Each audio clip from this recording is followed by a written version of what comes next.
अस्सलाम वालेकुम। Fourth year हमारा टॉपिक है मैग्नेटिक डायपोल। तो मैग्नेटिक डायपोल समझाने के लिए बच्चों सबसे पहले तो आपको जो है वो इलेक्ट्रिक डायपोल और मैग्नेटिक डायपोल दोनों में आपको बताऊंगी, क्योंकि आप लोगों ने इलेक्ट्रिक डायपोल पढ़ा हुआ है। तो इलेक्ट्रिक डायपोल जो है वो उसी तरह का होता है मैग्नेटिक डायपोल।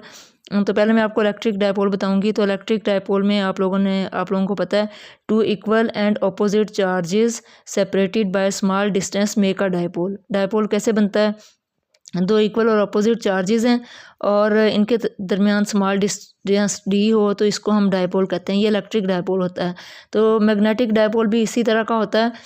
फ़र्क सिर्फ ये है कि यहाँ मैग्नेटिक डायपोल है तो नॉर्थ और साउथ पोल, तो two equal and opposite poles separated by small distance. तो ये दो पोल्स हैं, एक नॉर्थ पोल है और एक साउथ पोल है। स्मॉल डिस्टेंस इनके दरमियान डी है, तो ये इसको हम कहते हैं मैग्नेटिक डायपोल। ठीक है।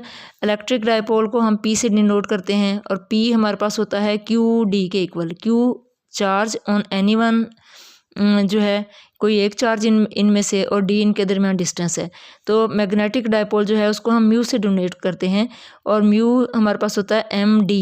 तो देखें बच्चों, डी तो इनमें कॉमन है। ये देखें, इन दोनों के दरमियान भी डिस्टेंस डी था, इन दोनों के दरमियान भी डिस्टेंस डी है, तो डी तो सेम आ गया। यहाँ चार्ज क्यू है, ठीक है। तो यहाँ हम नॉर्थ या साउथ नहीं लिख सकते। इसलिए नहीं लिख सकते कि जो हमारे पास चार्ज है क्यू, एक चार्ज होता है उसकी तो कांस्टेंट क्वांटिटी होती है, लेकिन जो मैग्नेट्स हैं ये डिफरेंट स्ट्रेंथ के हो सकते हैं, ज़्यादा स्ट्रेंथ के भी हो सकते हैं, कम स्ट्रेंथ के भी हो सकते हैं। तो इसलिए हमने यहाँ लिया एम। एम क्या चीज़ है? इनकी स्ट्रेंथ, इस नॉर्थ पोल की स्ट्रेंथ। जितनी नॉर्थ पोल की स्ट्रेंथ होगी उतनी ही साउथ पोल की भी स्ट्रेंथ होगी। इसलिए हमने strength of the magnetic field कि इनकी स्ट्रेंथ कितनी है और इनके दरमियान डिस्टेंस कितना है, उसको हमने एम डी, इस हमने क्यू डी जैसे लिखा था, यहाँ हमने एम डी लिखा। ठीक है। अब ये जो है इलेक्ट्रिक डायपोल, इसकी डायरेक्शन आप लोगों को पता है नेगेटिव से पॉजिटिव की तरफ होती है। इलेक्ट्रिक डायपोल की डायरेक्शन नेगेटिव से पॉजिटिव की तरफ होती है। डायरेक्शन ऑफ इलेक्ट्रिक डायपोल, जिसको हम पी से डिनोट करते हैं, इज़ नेगेटिव टू पॉजिटिव। ठीक है। दूसरा ये है कि ये एक वेक्टर क्वांटिटी है।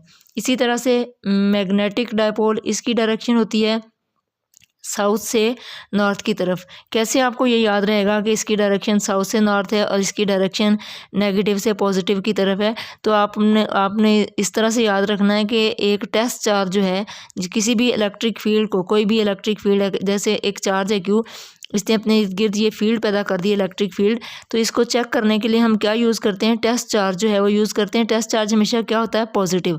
इसलिए हमने इलेक्ट्रिक डायपोल की जो डायरेक्शन है वो पॉजिटिव होती है। इसी तरह से यहाँ आपने कैसे याद रखना है? मैग्नेटिक डायपोल की डायरेक्शन जो है साउथ टू नॉर्थ होती है। साउथ टू नॉर्थ इसलिए नॉर्थ की तरफ डायरेक्शन, यहाँ पॉजिटिव की तरफ क्योंकि टेस्ट चार्ज पॉजिटिव होता है, यहाँ नॉर्थ की तरफ डायरेक्शन। क्यों नॉर्थ की तरफ? इसलिए कि कंपास में देखें बच्चों, नॉर्थ जो है वही उसकी ही जो है डायरेक्शन, अब जब आपने शो करनी होती है तो नॉर्थ की तरफ डायरेक्शन शो करते हैं। तो इसका मतलब ये है कि मैग्नेटिक डायपोल जो है इसकी डायरेक्शन साउथ टू नॉर्थ होती है। दूसरी बात ये है कि ये, जैसे हमने एक बार मैग्नेट रखा हुआ है, तो बार मैग्नेट में बाहर की तरफ तो इलेक्ट्रिक फील्ड लाइंस जो हैं नेगेटिव से नॉर्थ से साउथ की तरफ जा रही होती हैं, लेकिन अंदर इनकी डायरेक्शन साउथ टू नॉर्थ होती है। तो इस तरह से भी आप याद रख सकते हैं। फिर यह है कि नेक्स्ट क्या है? Both are vector quantities.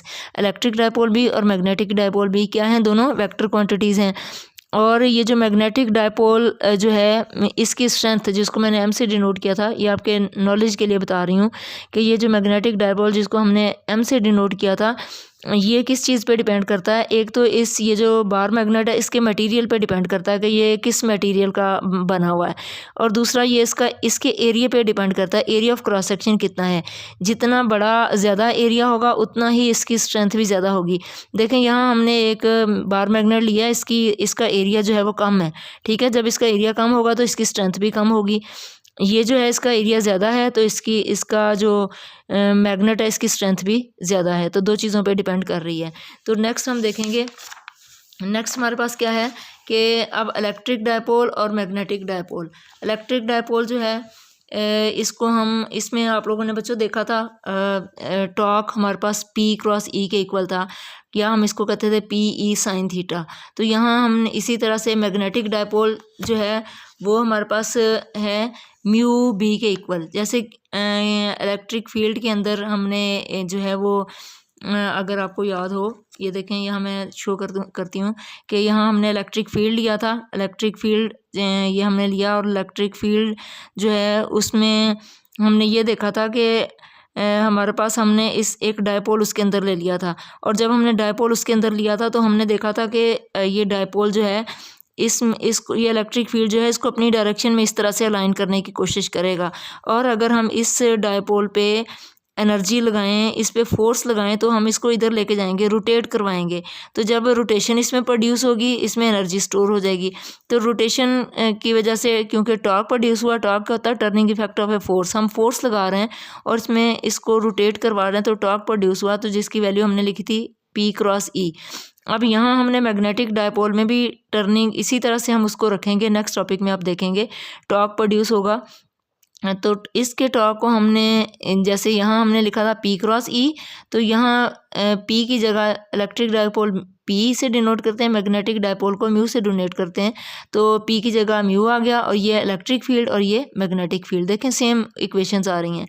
तो ये हमारे पास जो म्यू है ये क्या चीज़ है, ये पीछे वाले टॉपिक में आप लोगों ने पढ़ा था कि म्यू जो है वो IA के इक्वल है। यहाँ मैंने NIA लिख दिया। N तब लिखा है अगर हमारे पास नंबर ऑफ टर्न्स हों, जो कॉयल हमने ली थी ना उसके नंबर ऑफ टर्न्स हों तो हम NIA लिख सकते हैं, वरना हमारे पास IA म्यू जो है वो IA के इक्वल होता है। IA पे डिपेंड करता है मैग्नेटिक डायपोल, ठीक है, करंट पे। और ये हमारे पास एरिया है, इस पे डिपेंड कर, अभी आपको बताया एरिया पे डिपेंड करती है उसकी स्ट्रेंथ। तो ये हमारे पास है। तो यहाँ टॉर्क मैंने लिखा है, ये भी हमने पिछले टॉपिक में जो है वो ये इक्वेशन ड्राइव की थी NIA क्रॉस B। तो A क्रॉस B का मतलब है AB साइन थीटा, ठीक है। तो ये इसमें NIA या IA क्या चीज़ है, ये है हमारे पास म्यू, ठीक है, मैग्नेटिक डायपोल। ये देखें तो ये टॉर्क हमारे पास बन गया म्यू, जैसे ये बना PE साइन थीटा, इस ये बना म्यू B साइन थीटा। तो टॉर्क हमारे पास आ गया, साइन थीटा का मतलब है cross product mu cross B। अब ये क्या है, ये मैग्नेटिक डायपोल, ये वेक्टर क्वांटिटी है और that represents the magnetic strength and orientation of a magnet. ये एक तो डिपेंड करती है मैग्नेटिक स्ट्रेंथ को और दूसरा ये है कि जो हमने मैग्नेट रखा हुआ है उसकी ओरिएंटेशन क्या है, उसकी डायरेक्शन क्या है, और any other object that produces magnetic field. तो कोई और ज़रूरी नहीं कि वो मैग्नेट ही हो, कोई कॉइल भी हो सकती है जिसने मैग्नेटिक फील्ड पैदा कर दिया, ठीक है। अब यहाँ जो है mu is equal to NIA, अगर हमारे पास नंबर ऑफ टर्न्स 1 हो तो हम म्यू की जगह लिख सकते हैं IA। तो बच्चों देखें हमारे पास जो P था वो क्या था, QD था, म्यू हमारे पास आया IA। तो देखें Q चार्जेस, जब इलेक्ट्रिक फील्ड था चार्जेस एट रेस्ट थे, क्यों लिखा, जब चार्जेस मूव करने लगे करंट प्रोड्यूस हुआ, मैग्नेटिक फील्ड प्रोड्यूस हो गया तो I लिख दिया। और यहाँ उन दोनों के दरमियान डिस्टेंस जो था D था। तो मैग्नेटिक डायपोल में मैग्नेट जो बार मैग्नेट होता है क्योंकि उसका एरिया होता है, एरिया पे उसकी मैग्नेटिक स्ट्रेंथ जो है वो डिपेंड करती है, इसलिए यहाँ हमने QD लिखा, यहाँ हमने IA लिख लिया, ठीक है। तो ये हमारे पास है मैग्नेटिक डायपोल।